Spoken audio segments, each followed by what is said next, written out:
What is up, everybody? I'm the Retro Nerd. I'm bringing you an episode of Retro Night, and this time around we are playing Castlevania Rondo of Blood. And the version I am playing is a Japanese version from the Virtual Console on the Nintendo Wii.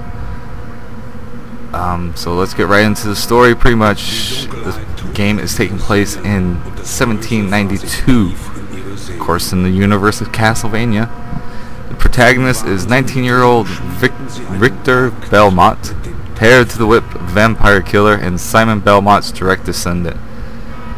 He pretty much comes to Dracula's castle because his girlfriend Annette is kidnapped by Dracula's servant Shaft, and pretty much he's, you know, got to fight Dracula's minions, take down Dracula, and save Annette.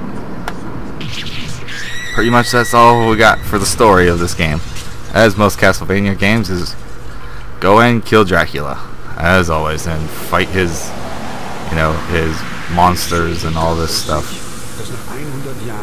But other than that, this game has improved graphics. It's got like cutscenes, voice acting, so it's, you know, it's awesome that it has all that kind of stuff. But other than that, you know, it actually takes a step back from what am I going? I'm trying to say Super Castlevania 4. It takes a step back in the way that it does its mechanics in the game. The mechanics of, you know, whipping up, down, diagonal, swinging from the rope, having, you know, a lot of cool stuff like that. This game takes all that away and pretty much goes back to the basics of the first couple Castlevania games, which is not a bad thing. At least it doesn't take anything from, you know, Castlevania 2, thank God. Fucking hey, I don't want any text boxes popping up and saying, oh, what a terrible night this is for a curse. So anyways, pretty much, you know, that's the whole premise of this game. Like I said, it never really came out here in America, and if it did, I believe it came out as Dracula X. Yes. Yeah, pretty much you can get it for the PlayStation Portable, and it's part of the Castlevania Dracula X Chronicles. Let's see. It also includes the original game and a port of its sequel, Symphony of the Night. So it goes Rondo of Blood and then Symphony of the Night. So pretty much if you want to go off of story-wise, you want to start with Rondo of Blood and then go Symphony of the Night. So yeah, you can get it in English, but it's going to be only for the PlayStation Portable, because the version you can get on the Virtual Console is only Japanese. For some odd reason, at the beginning, during the voice acting, it's in German. It's kind of funny. But then, you know, the rest of it's in like Japanese and shit like that, and you're just like, what? Why was this part spoken in German, but the rest of it's Japanese? Another cool thing about this game is the music. As always, like I said, Castlevania games got really good music. You know, that's one thing I like about a lot of Castlevania games. You know, they may change a lot of the mechanics and stuff like that, but they keep the music.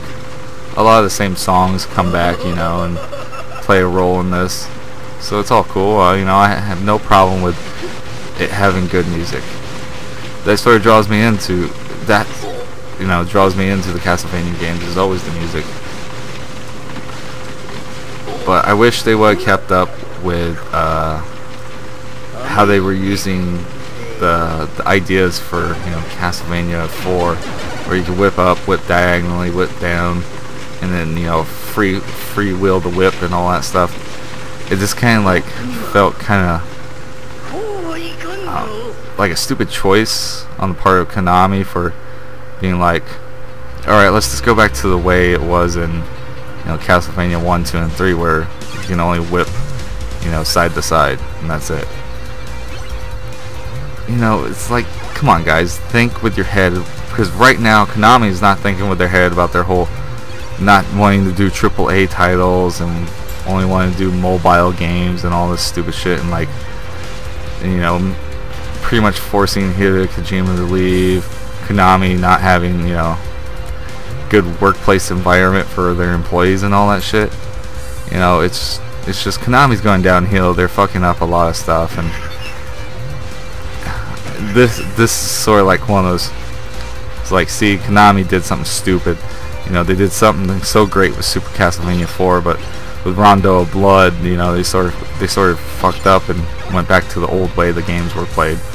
I mean, don't get me wrong, I love the graphics, because it's staying with the whole having bigger sprite, having bigger enemies on the screen from like Super Castlevania 4, which is fine with me. It's awesome, but it's just the mechanics that, you know, take a step back to the originals, and it ruins the game. I mean, it doesn't ruin the story for me, because, you know, Castlevania story is a very good story,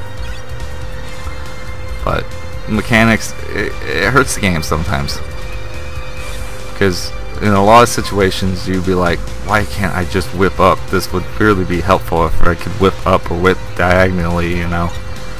But that's what happens.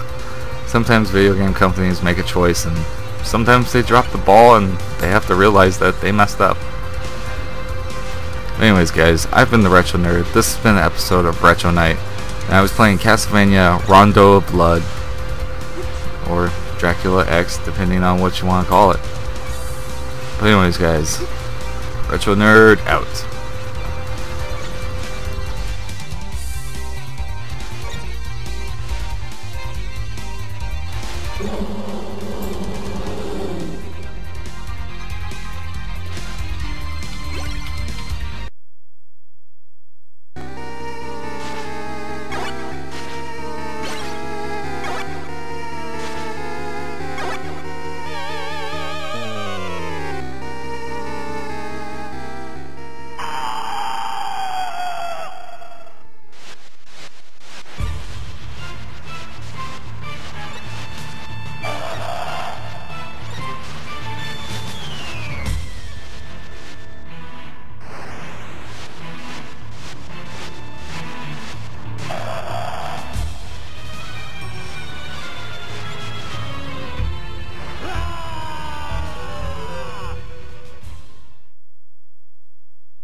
Woo!